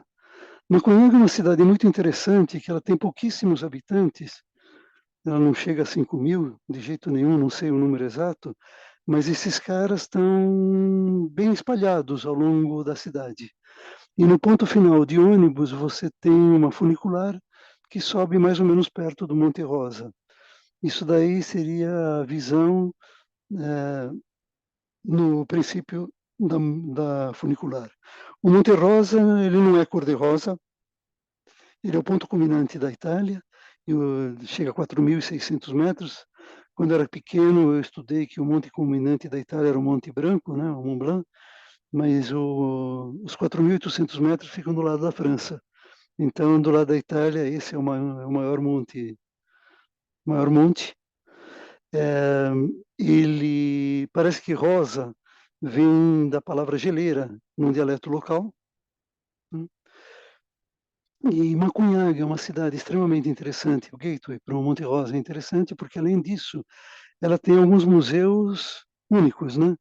Por exemplo, o Museu dos Walsers. Walsers é um povo de origem germânica que habitou habita o local e tem construções desse tipo que você pode explorar no museu. Tem um outro museu chamado Museu do Contrabando, veja vocês, e tem um museu de uma mina de ouro que funcionou, se não me engano, até 1961. Então vale a pena, mas tem que circular na cidade e os lugares estão meio afastados uns dos outros. Então, se tiver que escolher um, vá para o Monte Rosa. Se tiver que escolher dois, se vira nos 30. Novara é outra cidade importante. Ela é uma cidade grande, né? Ela tem quase 100.000 habitantes ou por aí. Tem muralhas romanas. Tem um prédio de correios de arquitetura fascista, como sempre a arquitetura se preserva, a lembrança não, né? E tem um castelo que tem uma entrada monumental e você que está aí em primeiro plano, e dentro dele tem o Museu do Risorgimento, sempre lembrando que Novara foi uma dos lugares onde se combateu a Primeira Guerra de Independência e onde os piemonteses perderam feio, né? Existem outros lugares mais ao sul do Lago de Garda que também tiveram combates na primeira, na segunda e na terceira. Na primeira e na terceira os italianos perderam, na segunda eles ganharam simplesmente porque quem ganharam foram os franceses de Napoleão III. Que mais que temos aí? Ah, sim. Se você toma um trem do Domodossola para Brigue, na Suíça, aí você toma um trem de poucos minutos, você chega num lugar onde, se você tomar uma funicular, você consegue seguir em determinados pontos a geleira do Alete. A geleira do Alete é a maior geleira dos Alpes. Tem 120 quilômetros quadrados, fica a 2.300 metros acima do nível do mar, e o rio Roda, no seu início, corre do lado. Então, é um espetáculo imperdível com baixo risco, né?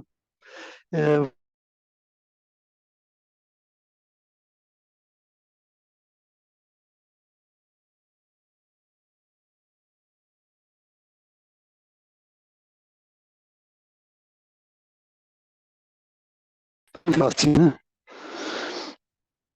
É,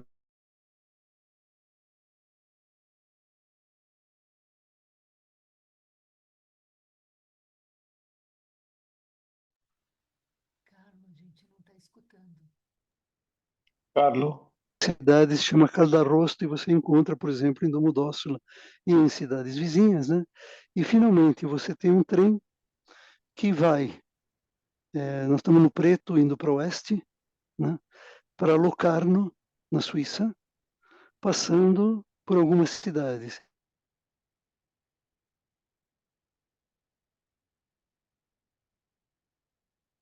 Carlos?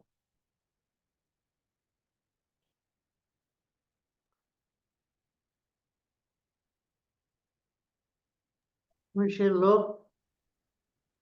Tá travando o Carlos. Aqui congelou Oi? também. Congelou. E ele não percebe, acho. Ele não percebe, Não. Bom, eu acho Tchê, que... tchê. Eu acho que eu vou usar, então, Ô, o da Carlos, minha mulher. travou.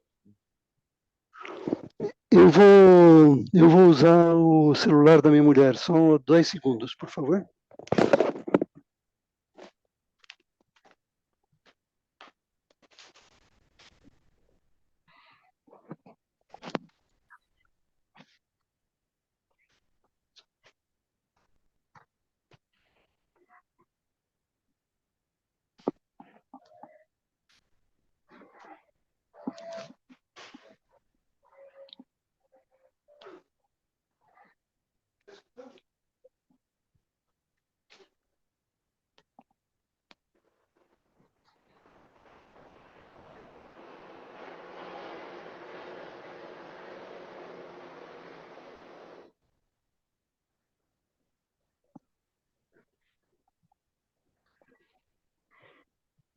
Vocês estão me escutando, gente? Sim, escutando Agora então. sim. Agora Então, sim. falta pouquíssima coisa, tá? Faltam 3 slides. Onde é que eu estava? Estava falando. Estava falando que existe esse trem de Santa Maria Maggiore para Locarno, e nesse trem você pode, por 20 euros em cada direção, ter uma parada intermediária. E uma parada que vale muito a pena é exatamente Santa Maria Maggiore. Santa Maria Maggiore é uma cidadezinha de nada, né? Mas ela tem uma peculiaridade. Se vocês olharem a fotografia, vocês vão ver que no círculo vermelho tá... O que vocês veem aí? Um limpador de chaminés. Então, ela é a cidade, por excelência, dos limpadores de chaminé. Esses limpadores se reúnem nessa cidade anualmente, né? E Hoje, o limpador de chaminé é uma profissão super bem remunerada, mas não era no começo. E por causa do perigo que havia nos tetos, imaginem quem é que limpava chaminés? As crianças, né? Então, tudo isso que vocês veem aí está representado no Museu dos Limpadores de Chaminé, né? Então, quem assistiu a Mary Poppins, né, deve ter visto Dick Van Dyke cantando Chimney, né? Exatamente ambientada tudo isso. Ô, E Carlos, se vocês puderem fazer uma parada. Oi? em que slide você está? Está correto aí o slide? Está no 24. Está correto, sim. Está Ah, tá bom. correto. É o Ok. canto inferior direito. Ok. É o canto inferior direito de Santa Maria Maggiore, com seu limpador de chaminé, né? E com seu musezinho, que realmente vale a pena e é de chorar, gente. Se vocês estiverem dispostos a chorar vendo as crianças, como é que, cheias de fuligem, trabalhando, super vale a pena. Próximo, por favor.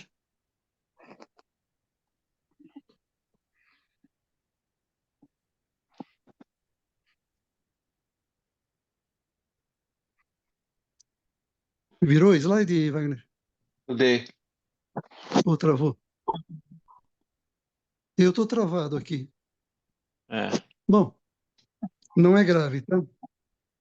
Não é grave. ok. Eu posso falar mais ou menos o que eu me lembrar.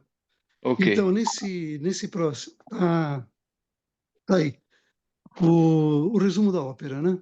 Então, o que eu apresento aí são os 6 lagos. Eu apresento aí sempre uma cidade para uma cidade típica à beira do lago, uma cidade base onde eu possa morar sem medo de ser feliz, né? E alguma cidade que vale a pena visitar nas vizinhanças, né? Então, vocês têm aí o tabelão com cada uma dessas cidades que já foi descrita antes. Normalmente, não existem pacotes turísticos para a cidade, são raríssimos. Então, por exemplo, com Desenzano e Sirmione, você pode fazer alguma coisa vendo o Museu Romano, e as grutas de Catulo, o forte e assim por diante.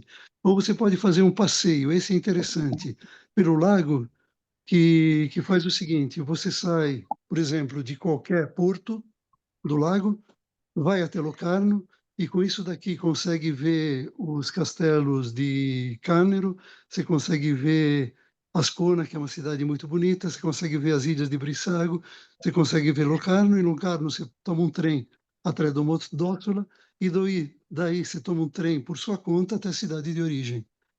Esse passeio daí, ele custa, se não me engano, 36 euros, mais 17 de almoço, e mais o trem por sua conta para a cidade de origem. Os 17 de almoço, dá para imaginar que tipo de almoço você vai ter, né? Mas, enfim, o almoço é dentro do barco. Então, você tem um barco que leva 3 horas no lago, e daí você faz mais 1 hora e meia, 2, de Locarno até Domodossola, e finalmente o trecho de trem até a cidade que te interessa. Esse é um dos poucos pacotes que existe, né? Chama Lago Maggiore Express. O que também vale a pena dizer é o seguinte, que para os mais cosmopolitas, nada impede que se alojem em Milão, né? Em Milão, tomando o máximo de 2 trens ou de um trem e um ônibus, você consegue chegar em qualquer um desses lugares, né? Eu acho particularmente que vale a pena se hospedar em cidades menores, mas para quem gostar de Milão e do seu agito, ok. Dá para visitar todos os lagos, né? Então, por exemplo, Lago de Garda, para em Desenzano, pega o barco. Lago de Iseo, troca de trem em Brecha. Lago de Como, vai até Como de trem e depois pega o barco. Lago de Lugano, pode ir de trem até Lugano. Lago Maggiore, você pode ir até Verbania, o Stresa, e de lá pegar o barco. Lago d'Orta, A melhor coisa é você ir até Novara, que fica mais para o oeste, e de lá pega um trem até o Lago d'Orta. Então, vamos dizer, dá para ficar em Milão. Para o meu gosto, não vale a pena. Tá? Finalizando. Próximo.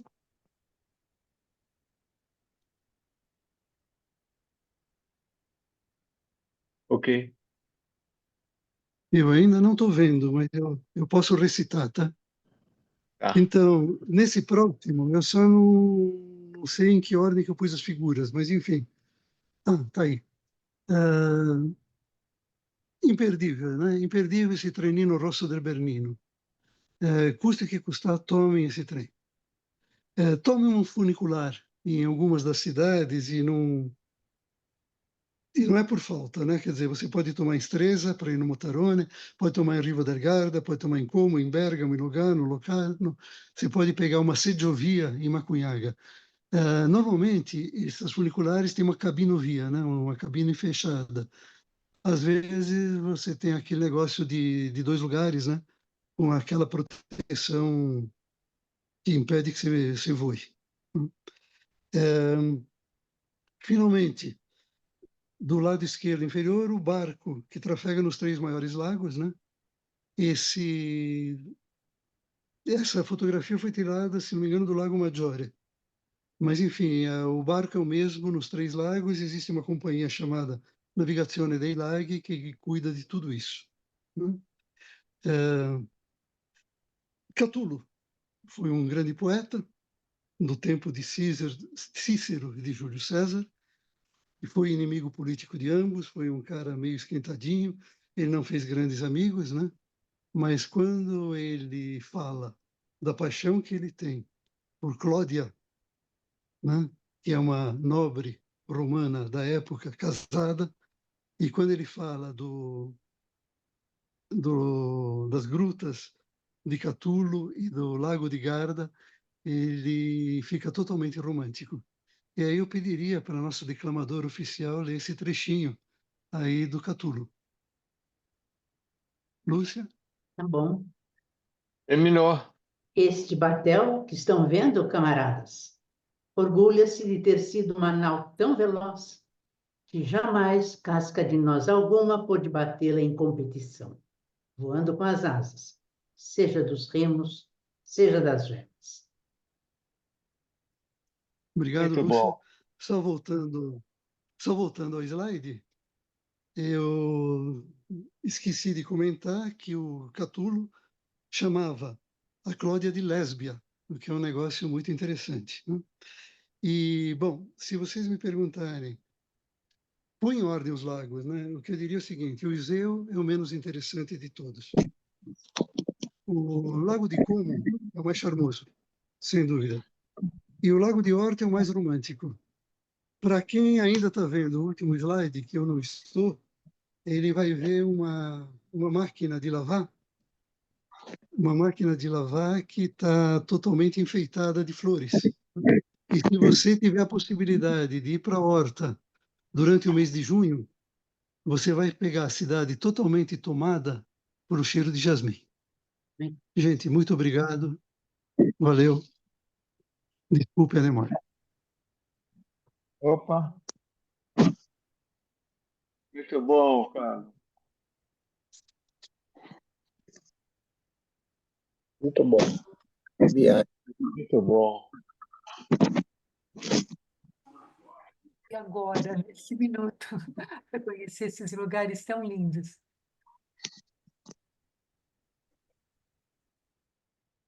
E eu acho que o Ivan levantou a mão, mas eu não escuto. É que eu não comecei a falar ainda, Carlos, por isso. Vamos lá, Ivan. Vamos lá. Então, é o seguinte, primeira coisa é um agradecimento a essa palestra tão gostosa, né? A gente viajou junto com o Carlos aí, agradecer ele dessa coisa tão gostosa, desse caminho que a gente percorreu junto aí. E depois, no finalzinho, eu vou fazer um pedido, na verdade, Carlos, não é uma pergunta, é uma solicitação. Sim. Mas só os vinhos que você citou aí, o Titino é feito lá do lado da Suíça, na verdade é um Merlot, né? É um Merlot parece um pouquinho com Bordeaux, mas tem muito menos tanino, dura muito menos tempo, é um vinho de média guarda agradável. O Franciacorta é o melhor espumante da Itália. A qualidade do Franciacorta pode se comparar a um champanhe, né? É realmente um espumante de altíssimo nível. E o Gattinara é feito com a mesma uva do Barolo, mais ou menos com as mesmas características, talvez um pouquinho menos Nebbiolo, né? possante que o Barolo, né? Mas Uhum. com certeza é um vinho do mesmo nível de guarda do Barolo. Então, agradecer você, Carlos. E a minha solicitação é a seguinte: eu já fiz esse passeio aqui, não talvez com todos esses lugares, mas eu já fiz isso daí, e eu queria ver se você teria uma apresentação lá de Vieste, lá no Salice Salentino, na Puglia, se você teria também alguma coisa estruturada já assim, lá para aquela região, porque foi uma região que eu passei muito rápido e me arrependi, e eu gostaria de retornar com calma. Roberto, a Puglia, o Roberto fez uma apresentação sobre a Puglia. Mas ele não cobriu essa região que o Ivan está falando. Ah, Eu tá. também fui muito rápido nessa região, eu fiquei um dia nessa região, na verdade, então eu percorri rapidamente a Floresta Umbra, Vieste e Peschici, que são dois portos bem do Adriático, né? E aí eu fui para o interior ver o Monte Sant'Angelo, que tem o Arcanjo Miguel, e finalmente o Padre Pio, que era o grande objetivo da viagem, porque embora eu seja, como eu já falei, 95% ateu, todas essas coisas de fé me, me comovem e eu gosto de visitar lugares de peregrinação, não adianta. E eu acho que eu não conseguiria dar uma palestra completa a respeito, mas talvez eu estava pensando, cá com meus botões, algum dia, fazer uma palestra sobre duas ilhas da Itália. A Sardenha eu não tenho material para fazer uma palestra exclusiva, mas da Sardenha e da Sicília eu acho que eu encaro. E aí talvez eu pudesse falar alguma coisa que eu vi nessa região, Ivan, que A não tem nada Sicília a ver me também agradaria aqui da muito. Itália, né? Sicília me agradaria muito porque eu estava com a viagem marcada, inclusive parcialmente paga, quando irrompeu a pandemia aí do Covid, e eu acabei não indo. Então, eu não conheço a Sicília, não conheço nada. Então, para mim, também seria de grande valia. A apresentação tua foi ótima, te parabenizo outra vez. Agora, como a gente já conhece, no fundo, eu estou com um olhar interesseiro, assim, de utilizar o seu roteiro aí, porque senti firmeza neles. Muito obrigado, Carlos, pela tua apresentação, viu? Grande abraço. Legal. Brasil. Roberto. Eu só queria fazer uma pergunta e um comentário. A pergunta, o Carlos, você citou um dos maiores arquitetos do Renascimento, um tal de Palladio. Você sabe em que cidade ele nasceu? Eu imagino. Desconfio. Eu não sei, mas desconfio. Agora, a cidade onde ele fez a maioria das obras é Vicenza, né? A maioria das obras foram O feitas problema é que em o pessoal Vicenza. que nasce nessa cidade se espalha, Roberto. Esse Pois pessoal é, se não, espalha muito. meu avô é de Vicenza, mas ele, por acaso, ele nasceu em Pádua em Oh, mas 1508. que coincidência! É muita coisa. E eu queria até fazer, te parabenizar que quando você falou de Vicenza, você falou do bacalhau Vicentina. Eu queria complementar com uma sobremesa chamada tiramisu. É uma coisa maravilhosa. É, E um vinho de sobremesa também, um tal de Recioto. Olha, eu recomendo. Eu não entendo tanto de vinho como nossos amigos, principalmente o Ivan, mas o Recioto com um tiramisu é algo sensacional. Parabéns pela apresentação. muito bom, muito legal. E aí, Riban, o que você acha aí da combinação Obrigado, que o Roberto. Roberto... Maravilhosa. Aqui é o seguinte, ó. Eu não sei se vocês já perceberam, mas eu e o Roberto temos uma tabelinha. Ele me elogia, eu elogio ele. A escolha foi Tá sensacional, certo, né? O tá certo. Recioto, na verdade, Recioto, eu acho que em dialeto vêneto significa orelhinha, porque é um vinho doce que é feito só com as uvas que tomam mais sol no cabinho. Na verdade, quando a gente fala Recioto, a gente tem que dar o sobrenome do vinho também, porque existem vários tipos de Recioto. Talvez o Roberto esteja se referindo ao Recioto de Soave, que é um vinho branco doce, mas existe também o Recioto della Valpolicella, que é um vinho tinto doce e que é irmão do Recioto della Valpolicella Amarone, que aí é um vinho seco e alcoólico. Então, provavelmente, ele se refere ao Recioto de Soave e a combinação está perfeita, Roberto. Obrigado, Ivan. Eu levantei a bola para você finalizar aí, cara. Legal. Valeu. Bom, Parabéns, Carlos. Parabéns, muito bom, Carlos. Parabéns, Carlos. Parabéns, Muito Carlos. bom. Olha, na semana que vem, nós vamos ter a continuidade aqui do nosso ciclo de literatura. Lúcia, você não É o, quer dar uma... é o É, Faraco que vai falar é. na semana que vem e vai falar sobre Cortázar, a biografia dele e também o livro Cronópios. É um livro de histórias, mas ele vai pegar a história, eu acho. Cronópios, Famas. Lamas como é que chama? As outras? E famas. Não, sorrisos não. Qual que é? Não, tem Cronópios e Cronópios, famas. Lamas e tem É. as Histórias de outras, que Cronópios são e Famas. sonhos. Ai, Esqueci o cara. nome. Histórias. Qual? Histórias de Cronópios e Famas. Isso é o nome do livro, sim. Mas então, Isso. ele trata dos cronópios, das famas e das que sonham. Ah, do terceiro. É verdade. Esqueci. Eu também esqueci. Mas tudo bem. Chegando lá, vocês vão saber. Ok. Wagner, Bom, oi, diga, Ari. preciso levantar a mãozinha? Não, não tem ninguém com mão levantada aí, Não, né? ninguém. Pode falar. Nós vamos fazer uma discussão, um debate sobre o filme O Brutalista, dando sequência a uma ideia que vem vindo há muito tempo de fazer um ciclo de discussão de cinema. Então, eu queria pedir para as pessoas que tiverem interesse, naturalmente, que assistam o filme, porque o filme ainda está em cartaz, eu não sei quanto tempo vai ficar em cartaz. E só para avisar o Roberto que o debate vai ser cheio de spoilers. Então, assista o filme, não é para deixar para assistir depois. Assiste antes, ou se não quiser, não assiste, mas a ideia é fazer um debate para quem já viu o filme. Muito Então, bom. quem tiver interesse, peço que assista o filme antes. A E quando vai data... ser o debate? Nós Como? temos aí um mês e pouco para acontecer. Não, 2 semanas ou 3. Ok. É. 2, 3 semanas. A Tem razão. data ainda está sendo negociada, porque já tem palestra marcada e tem uma negociação muito dura para fazer, mas eu Não, é o recomendo... seguinte, o Ari gostaria de fazer logo para aproveitar que o filme está em cartaz, para dar tempo das Não, pessoas assistirem. Se demorar muito, o filme já sai de cartaz. Não é isso, Ari? eu estou avisando antes, porque eu não sei se na semana que vem já sai. Então, Pois é. vão assistindo agora, mesmo que a apresentação demore, mas eu queria já avisar para assistir o filme. Tá bom. Ok. Ótimo. Muito bom. Ok, Obrigado. pessoal. Muito bom. A gente, então, se Boa vê, noite. né? Nos vê na semana que vem, ok?